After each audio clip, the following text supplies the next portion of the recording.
Kita mulai ya. Assalamualaikum warahmatullahi wabarakatuh. Ada. Waalaikumsalam warahmatullahi wabarakatuh. Waalaikumsalam. Oke. Nah, hari ini kita akan belajar tentang asam basa atau teori asam basa. Nanti diharapkan setelah pelajaran tentang teori asam basa ini, nanti kalian bisa menjelaskan tentang pertama teori asam basa menurut Arrhenius. Yang kedua, teori asam basa menurut Bronsted-Lowry, dan yang ketiga, teori asam basa menurut Lewis. Ini ada yang masuk lagi, saya admit dulu. Nah, lanjut ya. Jadi, aduh, ada lagi yang masuk. Ini siapa nih? Oke. Saya lanjutkan. Jadi diharapkan setelah belajar asam basa nanti, kalian bisa menjelaskan 3 jenis teori asam basa. Dari Arrhenius, kemudian Bronsted-Lowry, dan asam basa menurut Lewis. Ini asam basa yang akan dipelajari di SMA. Kemudian nanti setelah paham atau bisa menjelaskan tentang teori asam basa yang 3 ini, nanti diharapkan kalian bisa menentukan pH dari larutan asam. Jadi asam itu ada asam lemah, ada asam kuat, ada basa lemah, ada basa kuat. Nah ini ya. Jadi yang dipelajari di kelas 11, ini asam basa menurut Arrhenius, kemudian Bronsted-Lowry, dan asam basa Lewis. Nanti setelah ini kita akan mempelajari tentang pengukuran pH. pH itu tingkat keasaman. Mungkin waktu SMP udah pernah dengar atau pernah tahu istilah asam itu apa, basa itu apa gitu ya. Nah, nanti di kelas 11 kita akan pelajari lebih jauh. Nah, asam basa bab 1 ini merupakan dasar nanti untuk belajar di bab yang kedua. Nanti setelah asam basa, ya asam basa. Nanti ada larutan penyangga. Larutan penyangga. Kemudian ada hidrolisis. Hidrolisis garam ini ya, garam. Kemudian ada kelarutan dan hasil kali kelarutan yang disingkat dengan KSP. Yang terakhir nanti ada koloid. Jadi ada 5 materi utama ini.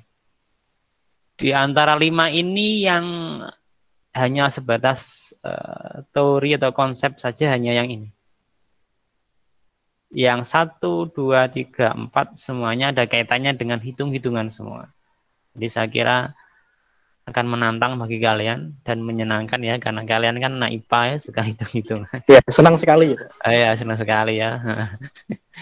Jadi nanti dari 5 materi ini hanya 1 yang tidak ada hitungannya, koloid ini. Yang lain ada hitungannya. Dan yang penting lagi yang harus dipahami bahwa nanti yang asam basa ini merupakan dasar untuk mempelajari materi yang nomor 2 dan nomor 3. Jadi kalau asam basa kalian blank, tidak bisa, ya innalillahi ya, nanti yang 2 sama 3 saya sudah dapat pastikan kalian tidak akan bisa paham. Ya. Jadi tolong benar-benar dipahami dan dimantapkan nanti asam basanya. Asam basa oke, nanti baru bisa masuk ke penyangga dan hidrolisis. Kalau asam basanya tidak oke, ya angkat tangan saya. Yang ini udah saya jamin tidak bisa yang 2 sama 3. Jadi di awal saya kasih tahu dulu. Dan nanti yang asam basa ini kalau ada hal yang belum dipahami bisa langsung bertanya. Nggak usah sungkan. Bertanya bisa, tidak harus ke saya ya, bisa ke teman yang paham. Oke, saya lanjutkan. Saya langsung saja mulai ke teori asam basa yang pertama menurut Arrhenius. Ini nama orang ya, Arrhenius ini. Ciri-cirinya kalau di depan ini dikasih huruf besar seperti ini, berarti ini mesti nama dari seseorang. Teori asam basa Arrhenius. Sebelum masuk lebih jauh, saya mau tanya ini ya. Asam atau basa itu yang kalian kenal apa sih? Atau asam itu apa? Basa itu apa? Salah satu, ayo silakan. Waktu SMP pernah dapat ya, asam itu apa? Basa itu apa gitu ya?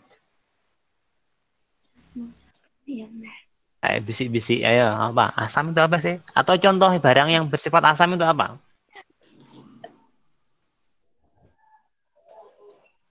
Masa ada yang tahu sama sekali? Asam itu apa? Itu loh Pak yang rasanya kecut. Ya itu asam itu ya. Nah itu sama lah mirip dengan itu ya. Jadi di masyarakat kita asam itu identik dengan rasa yang kecut itu ya asam. Ya memang sebagian besar, bukan sebagian besar sih, banyak senyawa asam yang memiliki rasa yang kecut. Asam tadi, misal jeruk, kemudian Dan yang pas iya cuka. belimbing cuka ya, sama apa pengalaman hidup kalian ya kecut ya. Enggak. Kalian kan Ya. enggak kecut ya. Ya itu hanya contoh sedikit tentang asam. Jadi asam itu ya kalau di kehidupan sehari-hari ya benda-benda atau zat yang memiliki rasa yang asam, kecut gitu ya. Kalau yang basa kebalikannya. Kebalikan dari kecut apa sih? Manis gitu ya. Enggak. Jadi kalau basa itu sebenarnya kalau di kehidupan kita yang sehari-hari ini, contoh yang paling gampang adalah sabun mandi. Kemudian obat mah, ada sakit mah ada, itu biasanya, bukan biasanya, memang komponen utamanya adalah senyawa yang bersifat basa. Ada lagi apa ya, sampo itu ya, dan rasanya cenderung biasanya itu agak-agak pahit dan licin. Bendanya kalau dipegang tuh licin. Ada yang pernah makan sampo? Tidak ada. Sabun, Mbak. Sabun kamu makan. Oh jangan. Itu agak-agak pahit itu ya. Sebentar, ada yang masuk lagi ini. Ada yang masuk. Saya admit dulu.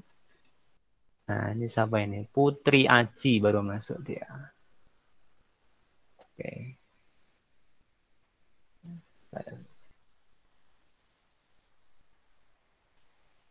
Nah ini. Teori asam basa yang pertama, menurut Arrhenius ya, asam adalah suatu zat yang apabila dilarutkan atau terlarut dalam air, dia dapat menghasilkan ion H+ atau ion H3O+. Tapi umumnya kita nyebutnya ion H+ saja. Kalau asam, itu jika dilarutkan dalam air, dia menghasilkan ion H+. Nah ini ya. Contohnya ini ya, ada HCl. Ini kalau dilarutkan dalam air, dia akan berubah menjadi ini. Ion H+ dan Cl-. Lihat ada H+ yang dilepaskan atau yang dihasilkan. Maka hasil ini kita sebut dengan asam.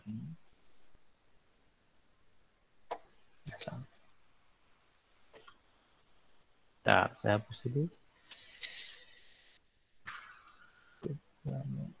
Nah.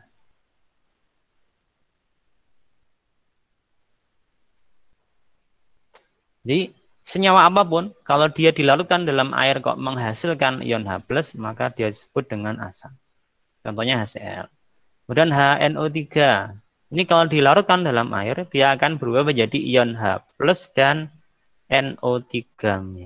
Karena melepas H+, maka dia disebut dengan asam menurut Arrhenius. Contoh yang lain H2SO4. Ini kalau diion atau kalau dilarutkan dalam air dia berubah menjadi ion ini 2H+ dan SO4 2. Mungkin kalian bertanya, loh Pak, yang di atas ini H+ hanya satu. Ini kalau ada 2. Nah, lihat di sini ya. Nah ini jumlah H-nya di sini ada 2. Maka otomatis di sini juga harus ada angka 2 di sini. Menyesuaikan dengan jumlah H di ruas kiri. Kalau hanya 1 ya 1, kalau 2 ya 2. Sampai sini bisa dipahami ya? Jadi kalau asam itu kalau dilarutkan dalam air menghasilkan ion H+. Nah, berikutnya jika H+ yang dilepas ini hanya 1 ya, HCl, HNO3 kan hanya 1. Asam-asam seperti ini disebut dengan asam. Ada yang tahu asam apa? Ya benar ya, asam monoprotik. Ada yang ya itu Pak. Ya, asam monoprotik. Bagaimana kalau yang 2, 3 dan seterusnya? Memang ada yang 3, ada. Yang 3 ini. H3PO4. Nah, ini kan jadinya 3H+, ditambah PO4 3. 3 H plus yang dilepas ini 2. Kalau H plus yang dilepas itu lebih dari 1, bisa 2, 3, 4, maka ini disebut dengan asam. Ada yang tahu asam apa? Asam Jawa atau asam Inggris?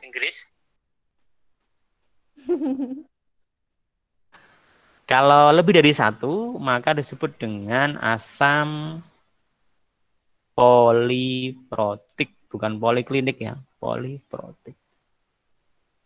Jadi kalau 1 itu asam monoprotik, kalau lebih dari 1 asam poliprotik. Protik ini asal katanya dari proton. Proton itu istilah untuk hidrogen atau H+. Ya. Ada yang masuk lagi sebentar. Ada sponsor.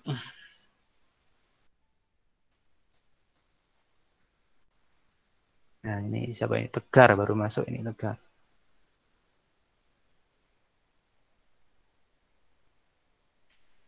Saya lanjutkan. Tadi asam. Jadi asam itu zat yang kalau dilarutkan dalam air menghasilkan ion H+. Kalau basa bagaimana? Nah, kalau basa itu adalah suatu zat yang apabila dilarutkan dalam air, dia dapat menghasilkan ion OH-. Jadi cirinya gampang. Kalau H+ itu asam, kalau OH- dia berarti basa. Contohnya ini, KOH. Ini kalau dilarutkan dalam air, menjadi K plus dan OH-. Bukan KO dan H+, bukan ya. Bukan, ini tinju loh KO ini. Bukan. Tapi K plus dan ion OH-. Ada OH- yang dilepas, maka KOH ini kita kategorikan sebagai basa. Contoh lain, ini NaOH.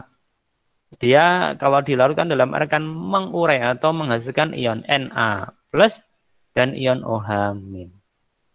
Contoh lain lagi, CaOH. Ini berubah jadi Ca2 plus dan 2OH. Nah ini ya.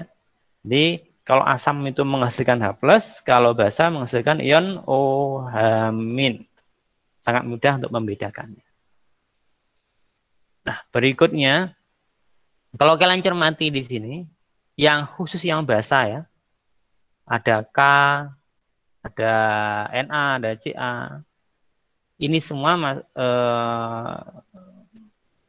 bisa ditarik sebuah, ada hubungan ya. Jadi yang pasangan OH- ini mesti unsur logam. Unsur logam. Logam itu apa? Yaitu unsur-unsur yang berada pada golongan di tabel periodik ya. Golongan 1A dan golongan 2A. Ada sedikit tambahan golongan 3A, tapi tidak banyak. Jadi kalau golongan 1A, 2A, 3A, dia kok ada dengan OH ini, dia basa ini nanti ya. Atau biasanya OH ini akan berikatan dengan logam-logam golongan 1A sampai golongan 3A.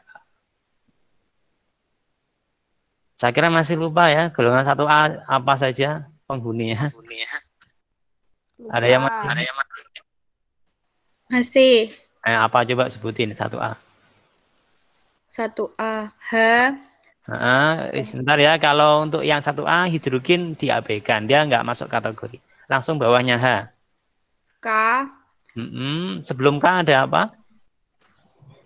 Na. Ada Li dulu atasnya. Ada Na, betul Na. Ada K, betul ada. LINAK. Terus P. RB. ERB. Ada CS. Ada SR. Itu 1A. Kalau golongan 2A? Masih lupa? BE. Ya, BE. Terus? MG. MG. CA. CA. SR. SR. B. A. R. A. Golongan 3A yang biasanya masih bersifat basa itu hanya ini. Al, aluminium. Jadi kalau ini, OH itu selalu berikatan dengan yang logam ini. Dia akan membentuk basa. Ini ciri-cirinya kalau lihat nih ya. Ini HCl, ini kan bukan golongan 1A, 2A, 3A. Berarti dia bukan basa. HNO3 sama. Ini bukan. Tapi kalau KOH ini golongan 1A, logam. Oh, berarti ini mesti basa. Nanti jangan salah untuk ionisasinya.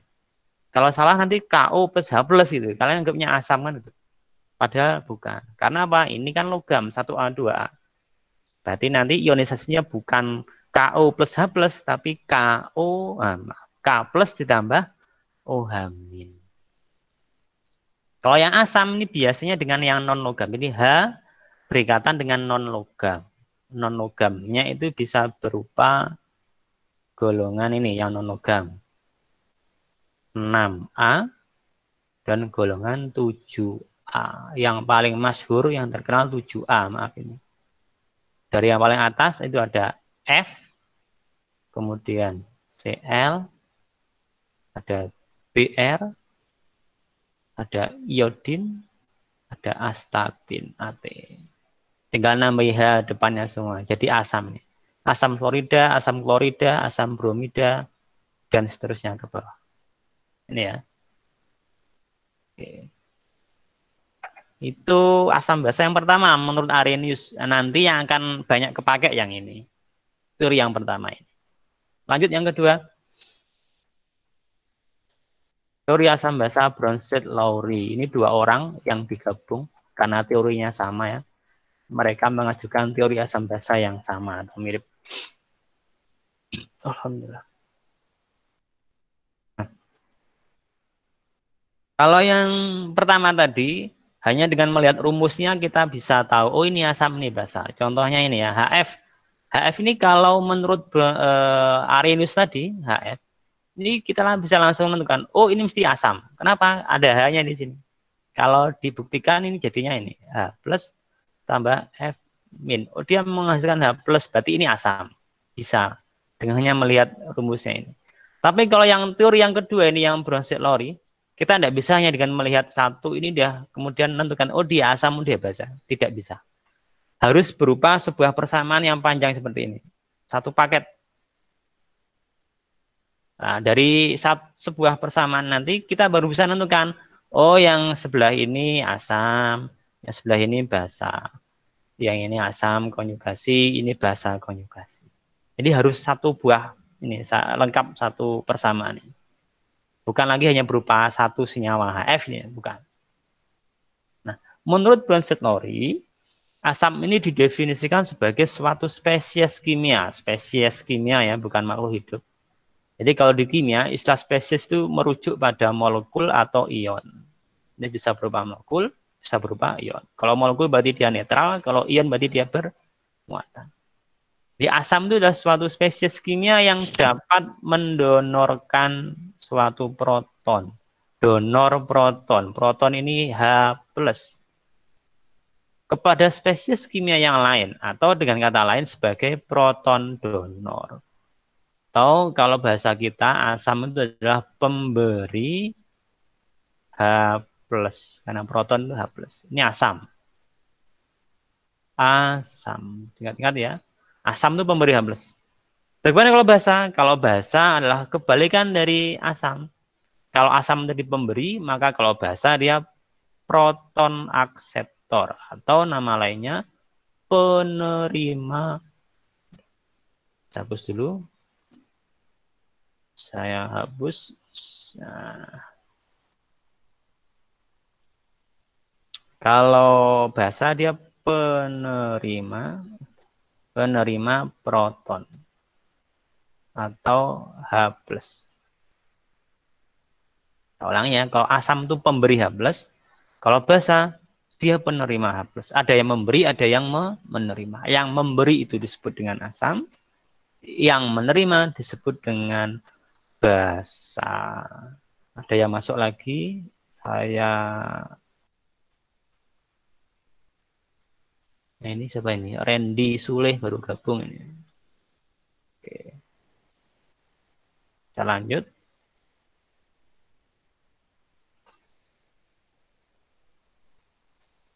Jadi menurut Bronsted-Lowry, asam itu pemberi H, sedangkan basa penerima H. kita lihat di sini di persamaan ini ya. Ada lagi yang masuk. Siapa ini? Memang agak repot kalau seperti ini karena ketika ada yang masuk, penjelasan harus berhenti sebentar untuk mengizinkannya masuk. Desinta Marta tadi udah masuk, ini kok masuk lagi ya? Oke, saya lanjutkan.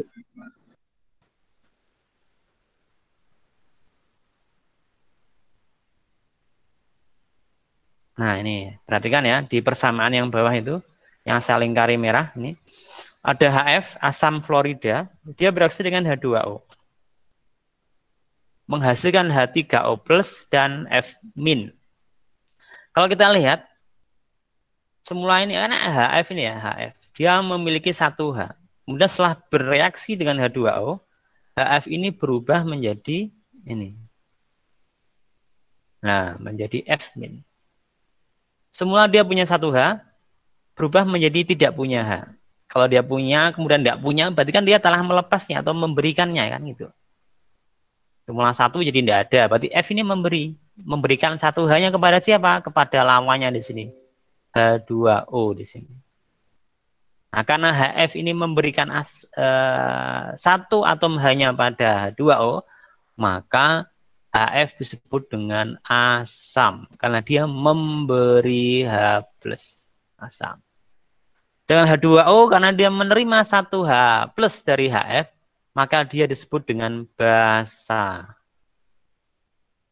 Setelah menerima satu H plus, H2O berubah menjadi H3O plus ini. Nah, ulang ya, HF ini memberikan satu H-nya pada H2O. Dia berubah jadi F min di sini, di ruas kanan. Karena HF memberikan H-nya, maka HF disebut dengan asam. Sedangkan H2O karena dia menerima H dari HF, maka dia disebut sebagai basa. Itu ya. Nah, kemudian siapakah H3O plus sama F min ini? Nah, perhatikan. HF ini kan pasangannya atau dia berubah menjadi F min. Jadi HF ini, dia berpasangan dengan F min ini. Jadi kalau boleh saya tulis HF itu dengan F min. Ini merupakan pasangan yang kita sebut dengan pasangan, saya singkat ya pas ya, pasangan asam basa konyugasi. Nah, ini ya. Jadi HF ini dengan F min ini merupakan pasangan asam basa konyugasi. Yang lain, H2O dan H3O plus ini juga sama. Dia merupakan pasangan asam basa konyugasi juga. Dan H3O plus. Sama dengan ini ya. Ini pasangan asam basa konyugasi. Nah, berikutnya, untuk H3O plus sendiri ini ada istilahnya lainnya. Jadi kalau tadi H3O plus ini kan pasangan dari basa H2O. Maka H3O plus ini pasangannya asam, pasangannya basa adalah asam. Sehingga H3O plus ini kita sebut dengan asam konjugasi. Konjugasi tulisannya ya. Dan F min ini kan pasangan dari asam HF. Maka F min ini kita sebut dengan basa konjugasi. Jadi pasangannya asam itu adalah basa konjugasi, pasangannya basa adalah asam konjugasi. Sampai sini ada yang mau bertanya atau bingung? Silakan. Halo, ada yang mau bertanya? Nggak ada suara ya ini ya? Nggak ada sinyal, Pak. Oh, nggak ada sinyal. Tapi masih kelihatan PPT saya? Iya, kelihatan. Masih. Saya lanjut ya. Tadi HF ini kita sebut asam karena dia memberi H plus pada H2O. H2O kita sebut sebagai basa karena dia menerima satu. Kelihatan. Kelihatan? Oke. H2O kita sebut sebagai basa karena dia menerima satu H dari H. Kemudian H2O yang basa setelah menerima H berubah jadi H3O+. H3O+ ini kita sebut dengan asam konjugasi. Dengan F- ini kita sebut sebagai basa konjugasi. Kalau kita rumuskan ya, asam ini kalau saya ambil 1H plus, dia akan berubah menjadi basa konjugasi. Nah, ini ingat-ingat ya.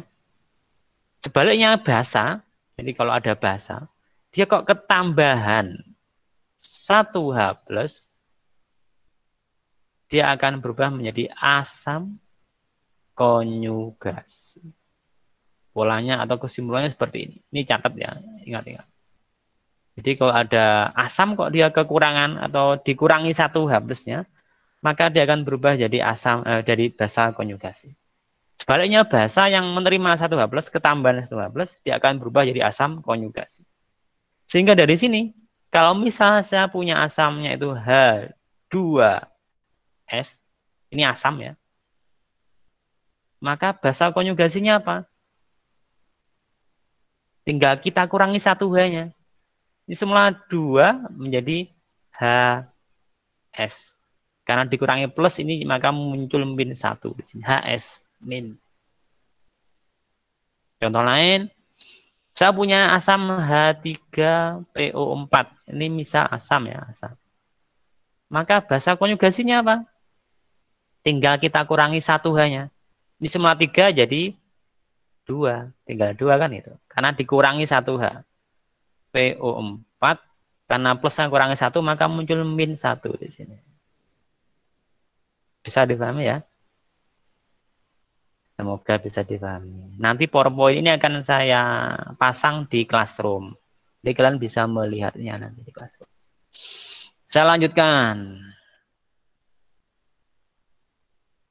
Teori asam basa yang ketiga, yaitu asam basanya Lewis, Gilbert Newton Lewis. Menurut Lewis, asam adalah suatu spesies yang dapat menerima pasangan elektron bebas. Jadi ini yang dilihat pasangan elektron bebas. Atau kita sebut dengan istilah PEB. Di kelas 10 pernah dengar istilah PEB sama PEI ya. PEB ini pasangan elektron bebas. Kalau PEI pasangan elektron ikatan pada materi bentuk molekul. Kalau tidak salah. Nah, ya. Jadi asam itu yang menerima. Jadi ingat-ingat asam itu penerima PEB. Dengan basa itu yang pemberi atau donor PEB. Contohnya ini. Nah ini ya. Ini ada BF3 ditambah dengan NH3. Kalau digambar struktur Lewisnya, ya di atas ini. BF, B berikatan dengan F sebanyak 3. Nah, yang di tengah atau penghubung antara B dengan F ini namanya PEI tadi, pasangan elektron ikatan. PEI. Apakah ada PEB di sini? Tidak ada. Kalau kalian lihat di sekitar B ini kan hanya untuk berikatan elektronnya. Tidak ada yang bebas di sini. Jadi dengan NH3. NH3 itu kalau mau digambar lebih rinci, NH3 itu seperti ini gambarnya. N, kemudian ada H. Ya, seperti ini. Nah, kelebihan garis. Oke. Ini ya, lihat. Nah, ini PEI, penghubung antara N dengan H. Ini juga sama. Dengan yang ini, dia tidak digunakan untuk berikatan. Nah, ini kita sebut dengan PEB. PEB. Ketika NH3 di sini punya satu PEB, berikatan atau bereaksi dengan BF3 yang tidak memiliki PEB, maka nanti NH3 akan menyumbangkan ini. Pasangan elektron bebasnya ini akan disumbangkan ke BF3. Disumbangkan dalam artian tidak diberikan begitu saja, tetapi disumbangkan untuk direlakan sebagai milik bersama. Jadi yang di sini statusnya adalah miliknya B juga miliknya N. Atau bahasa Jawanya wekmu, wekku, wekku, wekmu gitu ya. Jadi PEB-nya ini digunakan sebagai milik bersama antara B dengan N. Nah, karena PEB ini berasal dari N, berarti N dianggap sebagai pemberi atau donor PEB. Sehingga NH3 ini kita sebut sebagai basa. Kenapa? Karena dia mendonorkan, memberikan PEB.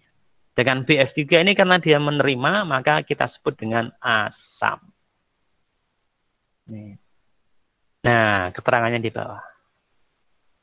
Jadi NH3-nya basa, BF3-nya sebagai asam. Sedangkan yang di sini, ini adalah namanya, ada istilah khusus EDDAK. EDDAK ini hasil penggabungan antara asam Lewis dengan basa Lewis. Namanya EDDAK.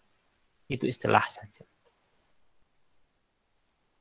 Oke, selesai untuk yang teori asam basa. Dari 3 teori tadi, ada yang mau ditanyakan? Atau sudah paham semua atau masih bingung semua? Sebelum saya masuk ke perhitungan lah ya. Ada yang mau bertanya? Silakan. Atau butuh latihan? Jangan dulu Pak, masih bingung. Oh, masih bingung. Bingungnya di mana? Yang teori kedua sama ketiga bingung. Yang pertama sudah sedikit. Yang kedua, ketiga masih bingung. Oke, saya coba kembali ke belakang ya. Yang ini kan ya. Nah, ini yang kedua. Untuk yang kedua, ini kalau mau menentukan asam atau basanya harus dalam bentuk persamaan gini ya. Harus lengkap persamaan yang panjang ini. Nggak cukup hanya dengan satu rumus kimia misalnya HF saja. Oh ini asam, nggak bisa.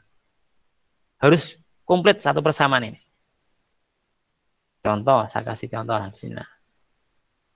Misalnya, saya punya di sini NH3 misalnya, NH3. Maaf ini. Pulpen saya terlalu sensitif. Saya ulangi. Nah, ini ya. NH3.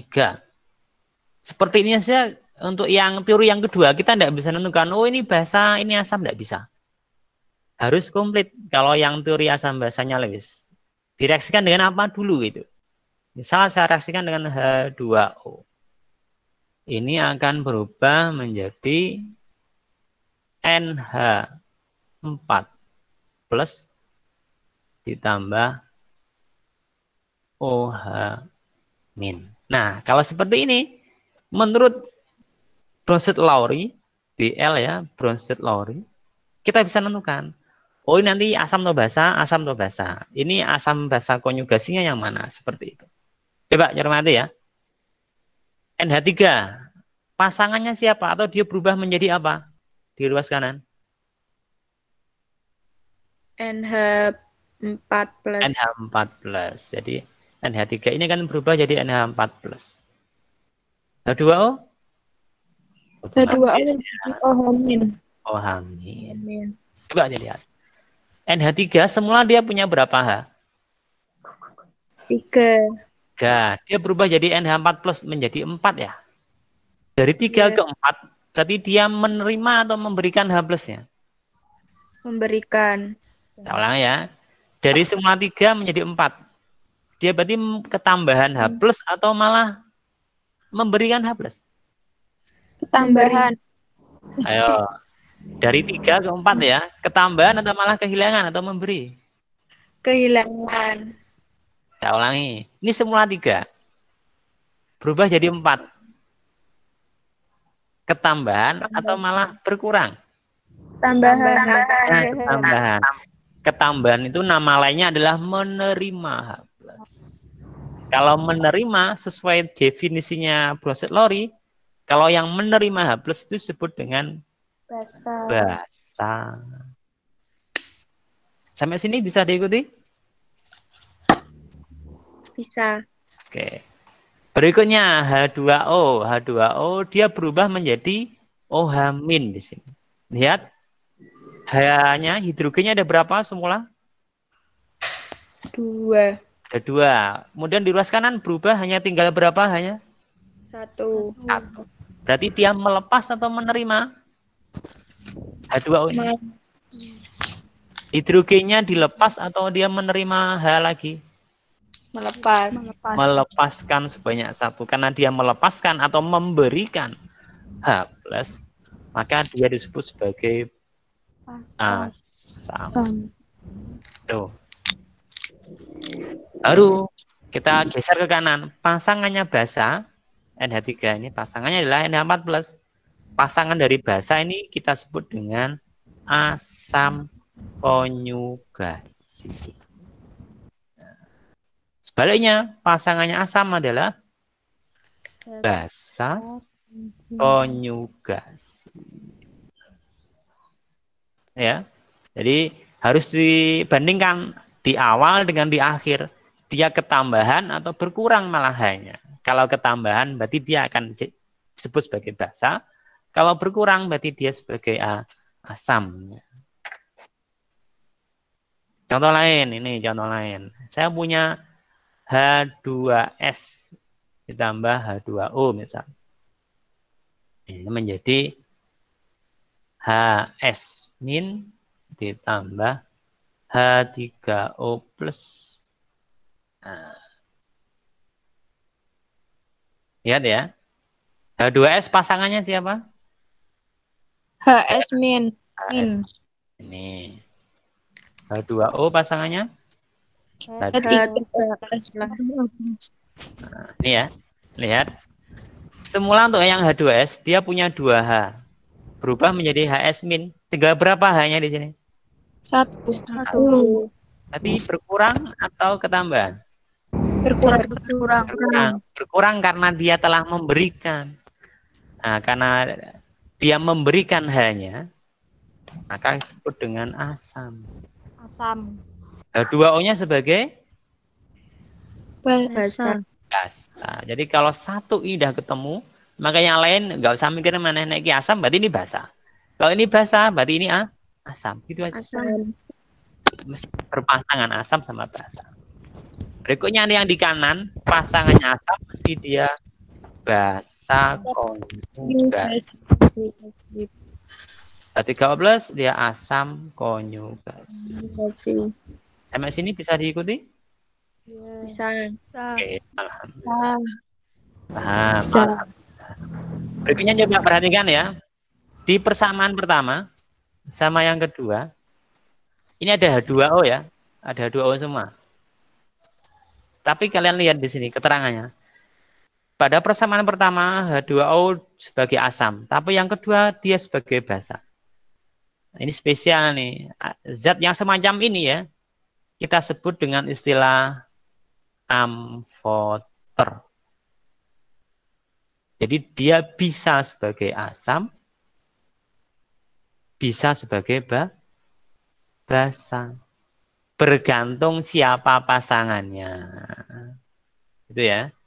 Jadi di kimia itu ada zat yang memang asli asam saja, ada yang basa saja, tapi ada yang tengah-tengah, bisa asam, bisa basa. Bergantung pasangannya siapa. Nah, zat yang seperti ini kita sebut dengan senyawa amfoter. Amfoter sama aja. Nah, cukup untuk pengetahuan saja ini ya, seperti itu. Oke, saya lanjut. Nah, ini yang tadi, yang Lewis tadi ya. Saya ulang sedikit aja. Mirip dengan yang Brochet-Lowry, kalau yang Lewis ini tetap harus dalam bentuk persamaan reaksi ini, yang panjang nih. Sama seperti yang Brochet-Lowry ya tadi ya, harus berupa persamaan. Yang Lewis pun demikian, tidak bisa hanya satu bagian kita nanti, oh ini asam, oh ini basa, tidak bisa. Harus lengkap satu paket persamaannya.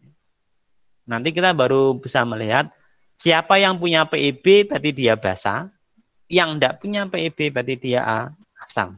Itu aja. Ini kan H3, dia punya PEB ini. Nah, dia mesti basa ini.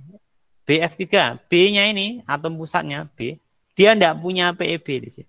Berarti dia sebagai asam. Seperti itu penjelasan. Alhamdulillah. Oke ya, masuk ke hitungan. Agak cepat biar tidak lama-lama. 8:30 sekarang. Nah, ini berikutnya. Tadi udah tahu ini asam, ini basa. Nah, asam atau basa itu sendiri ada tingkatannya. Kalau buah ya, ada yang kecutnya normal, kecut biasa, ada kecutnya nemen ya. Nggak ketulungan itu ya. Itu tingkat keasamannya beda. Nah, tingkat keasaman ini dapat diukur atau dinyatakan dengan istilah pH. pH ini menyatakan tingkat keasaman atau derajat keasaman. Sama. Tingkat atau derajat sama ya. Jadi pH ini menyatakan derajat keasaman atau tingkat keasaman dari suatu zat. Nah, ini yang bisa diukur, ada angkanya. pH ini nanti yang ditentukan. Berapa sih angkanya gitu. Saya kembali dulu sebentar. Nah, untuk zat yang pH, jadi kalau dia punya pH kurang dari 7, maka nanti disebut dengan asam. Jadi kalau pH-nya kurang dari 7 itu asam. Kurang dari 7 itu bisa mulai dari 1, 2, 3, 4, 5, 6. Pokoknya di bawah 7 berarti dia masuk kategori asam. Bagaimana kalau pH-nya sama dengan 7? Nah, kalau sama dengan 7, maka dia tidak disebut sebagai asam atau basa, melainkan dia disebut senyawa yang bersifat netral. Jika pH itu nanti nilainya di atas 7, maka baru kita sebut dengan basa. Ini ya, jadi kalau kurang dari 7 itu asam, sama dengan 7 itu netral. Kalau lebih dari 7 atau di atas 7, 7,1, 7,2, kita bisa langsung mengkategorikannya sebagai basa. Nih, ini berdasarkan pH-nya ya. Ada asam, basa, sama netral. Selanjut, bagaimana cara untuk menghitung pH? Nah, ini. pH itu merupakan nilai negatif logaritma dari H plus-nya ini. Dari konsentrasi H plus. Ada kurung kotak ini menandakan konsentrasi. Konsentrasi atau disimbolkan dengan M besar. Molaritas. Molaritas ini kalau ditarik lebih jauh, dia memiliki rumus yang ini. Massa dibagi MR kalikan 1000 dibagi volume dalam satuan mililiter. Ini. Jadi nanti kalau bergantung di soal ya, diketahui apanya. Kalau udah diketahui ininya, konsentrasi, maka tidak perlu menghitung dengan rumus ini. Tapi kalau di soal masih diketahui masanya sekian gram, MR sekian, maka harus menggunakan rumus ini dulu. Jadi pH itu sama dengan negatif logaritma dari konsentrasi H plus-nya. Misal, ini ada larutan yang konsentrasi H plus-nya 1 kali 10 min 4. Berapa pH-nya? Ya tinggal langsung negatif logaritma dari ini. Nah, ini. pH sama dengan negatif log dari H plus-nya. H plus-nya sekian. 1 kali 10 min 4. Berapa? Ya ini. Sudah dapat materi logaritma ya kalian ya? Ya sudah ya. Kemarin beberapa kelas sebelum kalian sempat saya tanya, sudah dapat logaritma. Jadi kalau nilai dari ini, terus misal min log 1 kali 10 min 4. Itu berapa? Nah, yang pangkatnya ini negatif, kita kalikan ke depan, kita pindah. Negatif temu negatif kan positif, jadinya 4. Ini sudah satu paketnya. Kemudian dikurangi log 1. Log 1 sama dengan 0, sehingga 4 dikurangi 0 sama dengan 4. Kalau misal H plusnya itu 2 kali 10 min 5. Kebablasan ya, ntar ya. Ini agak sedikit mikir ya. Ini. Misal ini 2 kali 10 min 5, H plusnya. H plus. Sekian nilainya. Berapa pH-nya? Ya tinggal ini aja. Min log 2 kali 10 min 5. Ini yang kita pakai di sini udah langsung ketemu. Negatif temu negatif kan positif 5. Sisanya ini min log 2. Jadi untuk pH bisa langsung berupa bilangan bulat seperti ini, bisa juga masih berupa ada negatif log berapa. Cukup bergantung nanti di soal yang ditahui apa ya. Jadi tidak harus semua nilai akhirnya sekian satu angka, enggak. Bisa juga masih ada log di belakangnya, enggak masalah. Log 2 itu sekitar 0, berapa? 3 atau 0, berapa. Tapi tidak masalah dengan hanya cukup sampai di sini. Contoh lain lagi, misal saya ganti H plusnya itu sama dengan 8 kali 10 min 2. Misal seperti ini ya. Berapa pH-nya? Ayo coba ditentukan pH-nya berapa ini? Ayo, halo. pH-nya berapa? Tidur semua ini, nggak ada suara ini.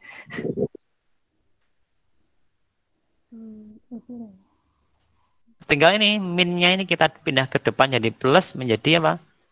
2. Kemudian dikurangi log ini. Log 8. pH-nya demikian. Lagi, misal H plusnya 4 kali 10 min 6. Berarti pH-nya berapa? 6 log min log 4. Seperti ini. Misal ada lagi 7 kali 10 min 3. Berarti pH-nya 3 min log 7. Seperti itu. Kalau misal H plusnya 1 kali 10 min 10. Berarti pH-nya 10 saja. Jadi kalau 1 maka langsung ini pH-nya 10. Tapi kalau bukan angka 1 ya nanti jadi ini. Nah.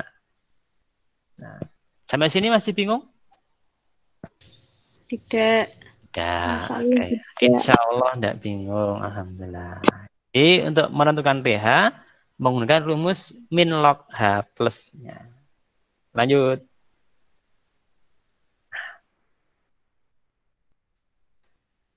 Berikutnya, ini menghitung pH larutan asam. Jadi asam itu dibagi 2. Ada asam kuat, ada asam lemah. Jadi di kimia pun, di asam basa pun ada istilah yang kuat, ada yang lemah. Enggak hanya di kehidupan kita aja, tapi di kimia pun ada yang sifatnya dia asam kuat, ada yang asam lemah. Cara menghitung pH-nya untuk yang asam lemah maupun yang kuat sama. Semuanya pH sama dengan min log H plus. Sama semua.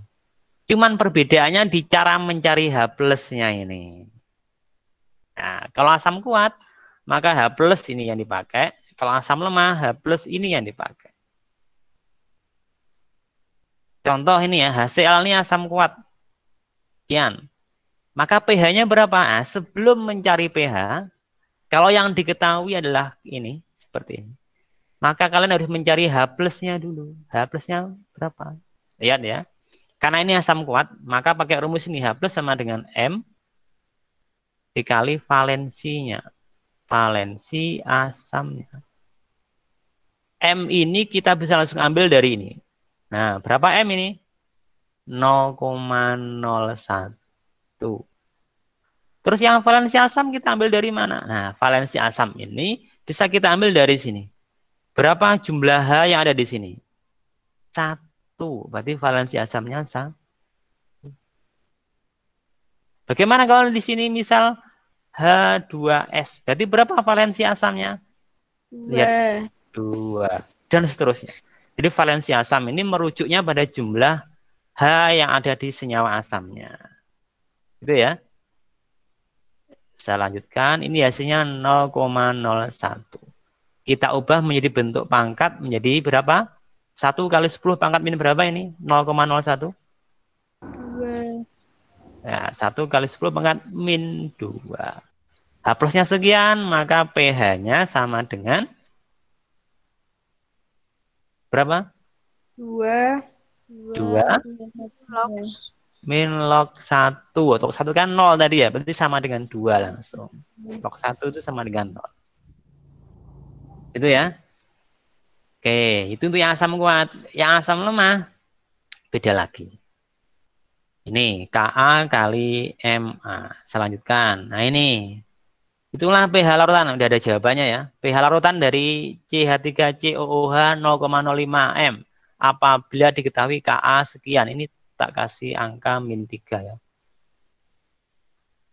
Mungkin kalian bingung. Pak, ini bagaimana cara membedakan? Ini asam kuat, ini asam lemah. Bagaimana cara membedakannya? Kalau di soal nggak disebutkan pH asam kuat sekian adalah berapa. Maka yang paling gampang kalian lihat data ini. Kalau ada Ka-nya, berarti ini kita langsung asumsikan sebagai asam lemah. Tapi kalau tidak ada Ka, berarti kalian langsung bisa ambil kesimpulan itu adalah asam kuat. Gitu ya. Jadi kalau ada data Ka di soal, berarti dia mesti asam lemah. Kalau asam lemah, maka H plusnya pakai rumus ini. Akar Ka dikali M-nya. M tetap sama ya dari sini. Berapa M-nya? Ka dari soal diketahui. Ini tidak perlu dihafalin. Ka ini mesti sudah diketahui. Ka itu singkatan dari tetapan, ini harga tetapan ya. Ionisasi asam lemah. Singkatan dari ini, Ka itu. Nilainya udah pasti, jadi nggak perlu dihafalin. Di soal mesti diketahui. Jadi kalau asam lemah, H plus sama dengan akar Ka kali M-nya. Berapa M-nya? Ketemunya, sekian. 9 kali 10 min 8. Ini 1,8 dari Ka ya. Oh ini min 5, maaf. Bukan min 3. Coba. Ini min 5. Kemudian M-nya ini 0,005. Ini kalau diubah ke bentuk pangkat, 5 kali 10 pangkat min 3. Masuk ke sini. Nah, itu. Dikalikan hasilnya 9 kali 10 min 8. Kalau diakar kan akar 9 kan sama dengan 3.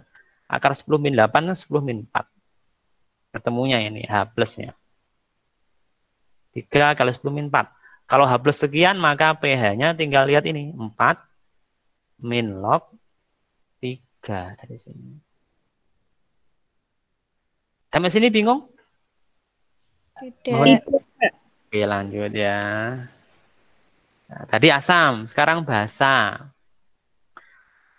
Seperti asam, akan ada asam kuat, ada asam lemah. Basa pun demikian, ada yang basa kuat, ada yang basa lemah. Oh ini saya salah ketik. Ini basa ya. Ada basa. Basa tadi pH-nya berapa? Yang masih ingat? pH-nya basa itu di atas 7. Dia mesti di atas 7. Ada yang basa kuat, ada yang basa lemah. Basa kuat itu cenderung mendekati 14. Jadi rentang pH itu antara 1 sampai 14. Semakin mendekati 14, maka basanya makin kuat. Semakin mendekati 1, itu asamnya semakin kuat. Itu ya. Oke, berikutnya untuk yang basa, yang dihitung dulu bukan H plusnya, tapi OH minnya, karena dia basa ya. Yang dihitung bukan H plus, tapi OH minnya. Contohnya ini. Kalau yang basa kuat, mirip dengan yang H plus. Kalau H plus tadi kan, untuk asam kuat, valensi asamnya dikalikan M gitu ya. Kalau basa, OH min, bukan H plus, tapi OH min. Valensi basa dikali M-nya. Valensi basa ini merujuk pada jumlah OH min-nya. Jadi jumlah OH min-nya ada berapa? Misal, saya punya NaOH. Berapa valensi basanya? Lihat OH-nya ada berapa ini? 1. 1, berarti valensi basanya 1. Kalau saya punya ini CaOH2. OH-nya ada berapa? 2. 2, berarti valensi basanya adalah 2. 2. Saya punya AlOH3. Di sini valensi basanya berapa? 3. 3, seperti itu. Jadi valensi basa itu merujuknya pada jumlah OH-nya ada berapa. 1, 2, atau 3, atau berapa. Itu valensi basanya. Ini contohnya, NaOH ini kan tadi valensi basanya 1 ya. Ini 1, dikalikan M-nya. M-nya ini 0,1. 0,1. Ketemunya ini 0,1. Diubah dalam bentuk pangkat jadi 1 kali 10 pangkat min 1. Nah, kalau OH min yang diketahui maka bukan pH langsung yang dihitung, tapi POH. Jadi kalau H+, ya, itu langsung ke pH, tapi ada. Nah ya, kalau H+, itu langsung pH, tapi kalau OH min, POH dulu. Rumusnya sama. Kalau di sini min log H+, kalau ini min log OH min. Nah, OH minnya ketahuan sekian, maka POH-nya berapa? Ya tinggal ini. Angkanya berapa? 1. Ya. Nah, ketemu 1. Misal kalau saya punya OH minnya sama dengan 2 kali 10 min 1. Berarti POH-nya berapa? Ya ini 1 dikurangi log 2. Sama seperti yang H+ di depan tadi. H+-nya sekian, maka pH-nya berapa? Gitu ya. Bingung enggak ini? Halo? Udah. Oke, lanjut ya. Nah, setelah pOH-nya ketahuan, maka kita langkah berikutnya menentukan pH-nya dengan menggunakan rumusnya ini yang di bagian yang berwarna hijau. Jadi kalau kita jumlahkan, pH dengan pOH itu harus sama dengan 14. Tak ulang ya. pH kalau saya jumlahkan dengan pOH itu sama dengan 14. Sehingga kalau ini pOH-nya sama dengan 1, maka kalau saya jumlahkan dengan pH itu sama dengan 14. Ini 1 ditambah pH sama dengan 14. Sehingga pH-nya berapa? Ya tinggal kita pindah ruas satunya. 14 kurangi 1 sama dengan 13. Ketemu. Maka terbukti ini basa. Kenapa basa? pH-nya di atas 7. Ini 13 kan ya? pH-nya basa tadi kan di atas 7. pH basa. Di atas 7. Nah. Itu. Ini diingat-ingat yang warna hijau ini kalau penjumlahan pH dengan pOH sama dengan 14. Bagaimana kalau yang basa lemah? Mirip dengan yang asam lemah tadi. Hanya saja yang dihitung adalah OH min-nya. OH min. Kalau asam tadi Ka, kalau basa Kb. Bukan keluarga berencana ya, tapi ini Kb. Singkatan dari tetapan ionisasi basa lemah. Harganya sudah tetapan, diketahui di soal, nggak perlu dihitung. Lanjut, contohnya ini. Ini ada basa lemah, Kb-nya 10 min 5. M-nya sekian, 0,1 M. Ini kalau diubah 10 min 1 ya. Masuk ke sini. Kb kali M-nya. Kb-nya 10 min 5 dari sini. Kemudian M-nya 0,1 diubah jadi 10 min 1. Ketemunya akar 10 min 6. Nah, akar 10 min 6 lah ini. Separuhnya min 6 kan min 3 berarti ini. Akar 10 min 3. Ini OH min-nya. OH min-nya 10 min 3, maka POH-nya langsung aja ini. Pangkatnya yang plus ini. 3. Kalau POH-nya 3, berarti pH-nya berapa? Kita bisa tentukan dari yang tadi. pH plus POH sama dengan berapa tadi? 14. Kalau POH-nya 3,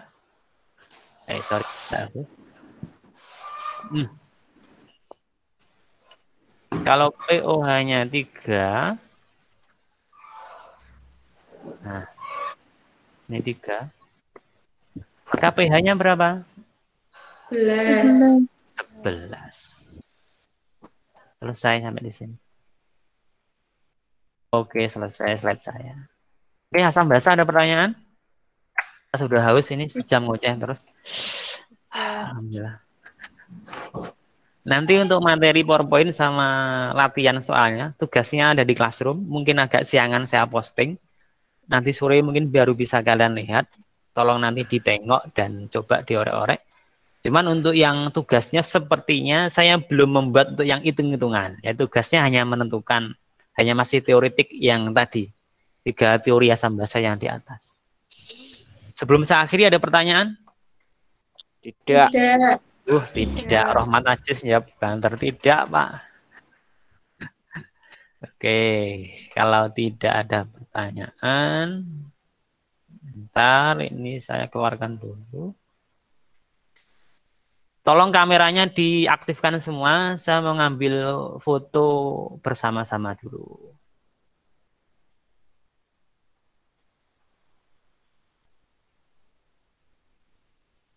Foto ini diaktifkan apa ya? Macak sih, sing raup-raup, ayo semuka dulu. Ya Pak, bentar. Belum ada. Ya. Sing kudungan sih, itu.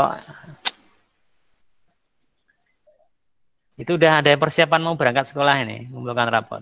Belum Pak, mau mandi nih. Oh, mau mandi. Iya. Ini banyak yang belum aktifkan videonya. Rohmat Najis, ndi gambarmu Jis? Raup porong Jis, kok ngadis kan.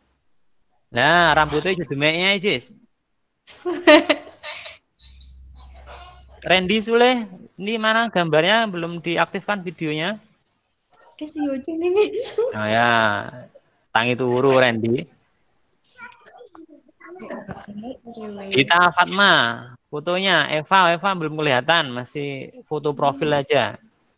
Firnanda Amelia, ini 23, 2, 4, 5, 6, 7, 8, 9, 10. Tegar, fotomu mana Gar? Siti Elok, kameranya diaktifkan biar kelihatan. Agristiana. Saiful masih jalan-jalan di rumah itu Saiful ya. Oke ya, hitungan mundur 5 ya, 5, ayo siap-siap. 3, 2, oke ya, 1. Bentar, saya simpan dulu. Save dulu, save. Nah. Oke. Ini IPA berapa ini? 2. Sekali lagi ya, sekali lagi. Nomor 3. Senyum Sumaji. 2. 1. Malah senyum semua. Ayo. Oke, sudah. Terima kasih. Saya mohon maaf barangkali mengganggu kesibukan kalian yang tidur tadi ya. Iya Pak, nggak apa-apa kok. Oke. Ini ada kabar gembira, kemungkinan mulai tanggal minggu depan ya ada tatap muka lagi, tapi mungkin masih digilir seperti kemarin. Oh iya. Nah, nanti kalau pas jadwal kita daring ya kita agendakan untuk seperti ini lagi. Iya. Ada kurang lebihnya saya mohon maaf. Saya akhiri. Assalamualaikum warahmatullahi wabarakatuh.